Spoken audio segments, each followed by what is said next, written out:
और चैनल को एक सब्सक्राइब जरूर करें। रामपाल केस की गूंज सालों तक पूरे देश में रही। मीडिया ने इसे हाई प्रोफाइल केस का नाम दिया। पुलिस ने दावा किया कि आश्रम के अंदर से फायरिंग हुई, लोग बंधक बनाए गए और मौतें भी हुई।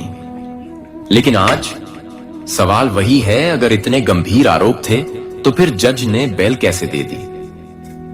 कोर्ट रूम का माहौल उस दिन बिल्कुल किसी युद्ध भूमि जैसा था। एक तरफ सरकार और पुलिस अपने पूरे सबूतों के ढेर के साथ खड़ी थी, दूसरी तरफ रामपाल जी के वकील जो तर्कों की ऐसी बरसात कर रहे थे जिसने पूरे माहौल को हिला दिया। जज ने हर सबूत को बारीकी से परखा, गवाहों को सुना, सीसीटीवी फुटेज को देखा और मेडिकल रिपोर्ट्स का विश्लेषण किया। फिर कोर्ट में वो बातें सामने आईं जिन्होंने पूरे केस की जड़ें हिला दी। क्या पुलिस की कहानी में झोल था? क्या गवाह अपने बयान बदलते रहे? या फिर सच कुछ और ही था जो जनता से छुपा लिया गया? मीडिया ने रामपाल केस को लगातार सेंसेशनल बनाकर पेश किया। खबरों में सिर्फ फायरिंग, मौत, हिंसा जैसे शब्द गूंजते रहे। लेकिन अदालत सिर्फ भावनाओं पर नहीं बल्कि सबूतों पर चलती है। जज के सामने यह बड़ा सवाल था, क्या जिन लोगों की मौत हुई उनका सीधा कारण आश्रम की घटना थी? क्या फायरिंग सचमुच रामपाल समर्थकों ने की थी या वो माहौल को भड़काने के लिए बाहर से करवाई गई थी? जब ये सवाल खुले कोर्ट में उठे तो पुलिस के पास हर उत्तर का पक्का सबूत नहीं था। और फिर आया वो दिन जब जज ने अपना फैसला सुनाया। जज ने साफ कहा, अगर सबूत संदेह से परे नहीं है तो किसी को हमेशा जेल में बंद नहीं रखा जा सकता। यही वो लाइन थी जिसने पूरे केस की दिशा बदल दी। रामपाल जी को राहत मिली और उन्हें बेल दे दी गई। भीड़ हैरान थी, मीडिया सन्न रह गई और उनके अनुयायियों में खुशी की लहर दौड़ गई। लेकिन क्या यह सिर्फ बेल थी या फिर इस फैसले के पीछे कोई अदृश्य शक्ति काम कर रही थी? क्या सचमुच अदालत के पीछे भी कोई दैवी हस्तक्षेप था जिसने रामपाल जी को बचा लिया? रामपाल केस में बेल का फैसला आते ही अदालत के गलियारे किसी रणभूमि से कम नहीं लगे। एक तरफ पुलिस और प्रशासन के अधिकारी अवाक खड़े थे, इतने गंभीर आरोपों के बावजूद बेल कैसे मिल गई? वहीं दूसरी ओर उनके अनुयायी मानो किसी चमत्कार के साक्षी बन रहे थे। लोग कानाफूसी करने लगे कि यह तो सामान्य इंसान का काम ही नहीं हो सकता, इसके पीछे जरूर ऊपर वाले की मर्जी रही होगी। मीडिया ने भी हेडलाइन चलानी शुरू कर दी, फायरिंग, मौत और फिर भी बेल। लेकिन कोर्ट का निर्णय साफ था, जब तक आरोप सिद्ध न हो किसी को अनंत काल तक सलाखों में नहीं रखा जा सकता। रामपाल केस में सबसे बड़ा सवाल हमेशा यही रहा कि क्या पुलिस और प्रशासन ने सही तस्वीर पेश की थी या फिर भीड़ के गुस्से और राजनीतिक दबाव में आकर एकतरफा कार्यवाही की गई थी। अदालत में गवाहों के बयान बदलते रहे। कभी किसी ने कहा कि फायरिंग हुई तो कोई कहता नहीं, हमने खुद अपनी आंखों से नहीं देखा। कभी कहा गया लोग बंधक थे तो गवाह मानता कि हम अपनी मर्जी से अंदर रुके हुए थे। यानी केस की नींव ही हिल गई। और अदालत के लिए सबसे महत्वपूर्ण चीज होती है सत्य और प्रमाण। जब प्रमाण ही डगमगाने लगे तो निर्णय भी बदल जाता है। आजकल सब बोलते हैं SIP स्टार्ट कर, कब, कहाँ, कैसे और कितना, ये कोई नहीं बताता। इस पूरे घटनाक्रम में मीडिया की भूमिका भी सबसे चर्चित रही। टीवी चैनल्स पर दिन रात सिर्फ हिंसा, मौत और आग की तस्वीरें दिखाई जाती रहीं। लेकिन किसी ने गहराई में जाकर यह जानने की कोशिश नहीं की कि सच क्या है। जज ने भी अपनी टिप्पणी में कहा, मीडिया ट्रायल और कोर्ट ट्रायल दोनों में फर्क होता है। अदालत मीडिया की हेडलाइंस देखकर नहीं बल्कि सबूत देखकर फैसला देती है। यह बयान पूरे देश के लिए एक संदेश था कि भावनाएं और प्रचार कभी कभी सत्य को ढक देते हैं। फैसले के बाद रामपाल जी के अनुयायी खुशी से झूम उठे। उनका मानना था कि यह कोई सामान्य बेल नहीं बल्कि सत्य की जीत है। कई भक्त तो यह तक कहने लगे कि यह परमात्मा की ही लीला है, अगर वो निर्दोष ना होते तो कभी रिहाई ना मिलती। आश्रमों में भजन गूंजने लगे, जुलूस निकाले गए और भक्तों ने इसे दिव्य संकेत मान लिया। उनके लिए यह घटना किसी धार्मिक चमत्कार से कम नहीं थी। लेकिन आलोचकों का कहना था, यह सब कानून का खेल है, इसमें भक्ति कहां से आ गई? रामपाल केस की बेल ने पूरे देश में कई नए सवाल खड़े कर दिए। क्या सचमुच प्रशासन ने उस दिन की तस्वीर पूरी सच्चाई से पेश की थी? क्या मौतें भीड़ और अफरा तफरी की वजह से हुईं या किसी सुनियोजित साजिश का हिस्सा थीं? क्या अदालत का फैसला न्याय का प्रतीक था या सबूतों की कमी की मजबूरी? इन सवालों के जवाब आज भी अधूरे हैं और यही अधूरापन इस केस को और ज्यादा रहस्यमयी और चर्चित बना देता है। रामपाल जी को बेल मिल गई, लेकिन कहानी यहीं खत्म नहीं होती, क्योंकि अदालत ने साफ कहा था, बेल मिलना निर्दोष साबित होने के बराबर नहीं है। यानी केस अभी भी अधूरा है, गुत्थियां अभी भी सुलझनी बाकी हैं और सच्चाई की डोर अब भी न्यायपालिका के हाथ में है। लोग आज भी पूछते हैं, अगर रामपाल निर्दोष हैं तो आरोप क्यों लगे, और अगर दोषी हैं तो बेल क्यों मिली? रामपाल जी को बेल मिलने के बाद एक तरफ जहां उनके अनुयायियों ने इसे ईश्वर की लीला माना, वहीं दूसरी तरफ मीडिया और राजनीतिक गलियारों में जैसे तूफान उठ गया। कई बड़े नेताओं ने सवाल उठाए कि जब इतने गंभीर आरोप हैं तो जज ने राहत कैसे दे दी। कुछ लोगों ने तो इसे कानून की कमजोरी बताया, जबकि उनके अनुयायियों ने इसे कानून में छिपे सत्य की जीत कहा। पूरा देश दो हिस्सों में बंट गया था, एक तरफ अटूट विश्वास, दूसरी तरफ गहरा संदेह। जज ने अपने आदेश में विस्तार से लिखा कि अदालत भावनाओं से नहीं बल्कि साक्ष्यों और तर्कों से चलती है। उन्होंने साफ कहा कि पुलिस की चार्जशीट में कई जगह विरोधाभास है, गवाहों के बयान मेल नहीं खा रहे थे और मेडिकल रिपोर्ट्स में भी कई खामियां पाई गईं। जज के अनुसार जब तक अपराध का प्रत्यक्ष और पुख्ता सबूत न हो तब तक किसी को सजा नहीं दी जा सकती। यही वह बिंदु था जिसने पूरी तस्वीर बदल दी। गांव से लेकर शहर तक, चाय की दुकानों से लेकर न्यूज चैनलों तक, हर जगह बस एक ही चर्चा थी, क्या रामपाल सचमुच निर्दोष हैं या फिर यह बेल केवल कानून की तकनीकी खामियों की वजह से मिली है। लोग दबी आवाज में कहने लगे कि शायद सरकार ने ही पूरे मामले को तोड़ मरोड़ कर पेश किया था। कुछ लोग इसे धार्मिक राजनीति से जोड़ने लगे तो कुछ ने इसे सत्ता की चाल कहा। यानी मामला केवल आश्रम की चारदीवारी तक सीमित नहीं रहा, बल्कि पूरा समाज इसमें उलझ गया। रामपाल जी के अनुयायी हमेशा मानते रहे कि उन पर लगे आरोप झूठे और मनगढ़ंत हैं। उनका कहना था कि सत्य को चाहे जितना दबाया जाए, एक दिन वो सामने आता ही है। उनके लिए बेल का मिलना कोई कानूनी राहत नहीं, बल्कि सत्य की गूंज थी।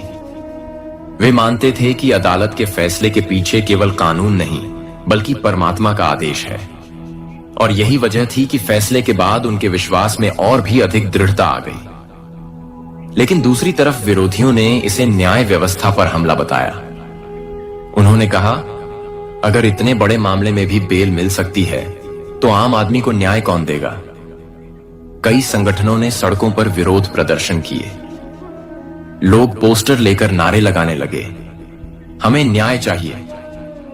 यह मामला अब केवल कोर्ट का नहीं रहा, बल्कि जनता बनाम न्यायपालिका जैसा रूप लेने लगा। जैसे जैसे मामला गर्माता गया, राजनीति भी इसमें घुस आई। कुछ नेताओं ने कहा कि अदालत का फैसला सही है क्योंकि यह संविधान और कानून पर आधारित है, लेकिन कुछ ने इसे जनता की भावनाओं की अवहेलना बताया। पीछे से विस्पर सुनाई देने लगे कि शायद इस फैसले में राजनीतिक दबाव भी काम कर गया। सवाल यह उठा कि क्या सचमुच अदालत केवल कानून से चल रही थी या फिर पर्दे के पीछे कोई और ताकत भी सक्रिय थी। यहीं से इस केस ने एक नया और रहस्यमयी मोड़ लिया। लोग कहने लगे कि रामपाल जी पर जितने भी मुकदमे चल रहे थे, उनमें से ज्यादातर का नतीजा पहले से तय लगता था। लेकिन अचानक से बेल मिल जाना मानो किसी अदृश्य शक्ति की योजना हो। क्या यह सचमुच सिर्फ कानून का खेल था या फिर इसके पीछे कोई दैवीय रहस्य छिपा था जिसे अभी तक कोई समझ ही नहीं पाया। भक्तों ने तो इसे और भी रहस्यमय तरीके से समझाया। उनका कहना था, जब जब धर्म पर संकट आता है तब तब भगवान अपने सच्चे सेवकों को बचाते हैं। उनके लिए यह फैसला केवल बेल नहीं बल्कि कालयुग में सतयुग की पहली किरण था। 12वीं के बाद सपने बड़े होते हैं और रास्ते मुश्किल, लेकिन अगर इरादे मजबूत। उनका विश्वास और भी गहरा हो गया कि आने वाले समय में पूरा सत्य सबके सामने आ जाएगा। मीडिया ने इस फैसले के बाद अपने नैरेटिव बदलने शुरू कर दिए। कुछ चैनलों ने इसे कानून की जीत कहा तो कुछ ने इसे न्यायपालिका की हार। टीवी डिबेट्स में एंकर चिल्ला चिल्लाकर पूछते, क्या अदालत ने सही किया? क्या देश का कानून अब ताकतवर लोगों के लिए ढाल बन गया है? लेकिन सच ये था कि इस केस ने मीडिया की भी साख पर सवाल खड़े कर दिए। लोग कहने लगे, सच्चाई दिखाने की बजाय ये केवल टीआरपी कमा रहे हैं। बेल मिलने के बावजूद ये कहानी पूरी नहीं हुई, क्योंकि अदालत ने साफ कहा था, ट्रायल जारी रहेगा और अगर आरोप साबित हुए तो सजा भी दी जाएगी। यानी ये केवल एक पड़ाव था, मंजिल नहीं। लेकिन जनता के लिए यह फैसला किसी रहस्य से कम नहीं था। एक तरफ लाखों लोग इसे दिव्य चमत्कार मान रहे थे, दूसरी तरफ आलोचक इसे कानून की कमजोरी बता रहे थे। सच क्या है? इसका जवाब आज भी धुंध में छिपा है। रामपाल केस अदालत के लिए किसी अग्नि परीक्षा से कम नहीं था। हर सुनवाई पर मीडिया का दबाव, राजनीतिक गलियारों की सरगर्मी और लाखों अनुयायियों की निगाहें, सब कुछ अदालत के ऊपर टिका था। जज के सामने सिर्फ एक सवाल था, क्या सबूत आरोपों को साबित करते हैं या केवल अफवाहों का जाल है? यही वजह थी कि हर फैसला सावधानी से लिखा गया, कोई भी पक्ष अदालत पर सवाल न उठा सके। पुलिस ने जब अपना पक्ष रखा तो उसमें कई जगह झोल सामने आए। एक गवाह कहता, हमने फायरिंग देखी, लेकिन दूसरा गवाह उसी बयान का खंडन कर देता। किसी ने कहा, हम बंधक थे, लेकिन मेडिकल रिपोर्ट और बयान मेल नहीं खाते थे। जज ने साफ कहा, कानून शक के आधार पर सजा नहीं दे सकता। और यही लाइन पूरे केस का सबसे बड़ा मोड़ बन गई। फैसले के बाद आश्रमों में जैसे उत्सव का माहौल बन गया। भक्त एक दूसरे को मिठाइयां बांटने लगे। किसी ने कहा, यह सत्य की विजय है, तो कोई बोला, यह परमात्मा की योजना है। उनके लिए यह सिर्फ बेल नहीं, बल्कि इस बात का सबूत था कि जब तक ईश्वर साथ है तब तक कोई सच्चे संत को रोक नहीं सकता। लेकिन विरोधियों ने इसे एक गंभीर भूल करार दिया। उनका कहना था कि अगर ऐसे मामलों में बेल मिल सकती है तो न्याय व्यवस्था की साख कहां बचेगी। उन्होंने सड़क पर उतरकर नारे लगाए, हमें इंसाफ चाहिए। मीडिया डिबेट्स में यह बहस चलने लगी कि क्या यह फैसला न्याय की जीत है या फिर कानून की कमजोरी। जैसे जैसे मामला बढ़ा, राजनीति भी इसमें रंग जमाने लगी। कुछ नेताओं ने इसे संविधान की शक्ति बताया, जबकि कुछ ने इसे जनता की भावनाओं के खिलाफ तो करार दिया। चुनाव के वक्त कई दलों ने इस मुद्दे को भुनाने की कोशिश की। यानी मामला अब सिर्फ अदालत और आश्रम तक सीमित नहीं रहा, बल्कि पूरे देश की राजनीतिक बिसात पर आ चुका था। मीडिया ने पहले इस केस को हिंसा और मौत के तौर पर पेश किया था, लेकिन जब अदालत में सच्चाई सामने आने लगी तो उनकी पोल खुलती चली गई। लोग कहने लगे, अली मीडिया ने हमें आधा सच दिखाया, पूरा नहीं। सोशल मीडिया पर हैशटैग ट्रेंड करने लगे, सत्य की जीत और मीडिया का झूठ। यानी जनता अब सवाल उठाने लगी थी कि मीडिया ने जो दिखाया, क्या वो सब सच था?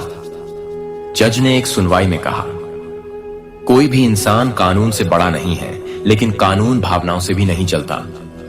इस बयान ने पूरे देश को झकझोर दिया। लोग समझ गए कि अदालत का झुकाव किसी पक्ष में नहीं, बल्कि केवल सत्य और न्याय की तरफ है। यही संदेश लाखों दिलों में उतर गया। सत्य को दबाया जा सकता है, मिटाया नहीं जा सकता। अनुयायी मानने लगे कि यह फैसला केवल एक शुरुआत है। उनका कहना था कि जैसे कृष्ण ने कंस के अत्याचार का अंत किया था, वैसे ही अब कलयुग में रामपाल जी सत्य की मशाल लेकर आए हैं। उनके लिए हर सुनवाई एक दिव्य संकेत बन चुकी थी, और बेल का मिलना इस बात का प्रमाण कि जब तक परमात्मा साथ है तब तक कोई शक्ति सच्चाई को हरा नहीं सकती। बेल मिलना कोई अंतिम जीत नहीं थी। अदालत ने साफ कहा था, ट्रायल जारी रहेगा और अगर आरोप सिद्ध हुए तो सजा भी दी जाएगी। यानी यह केवल एक पड़ाव था, मंजिल नहीं।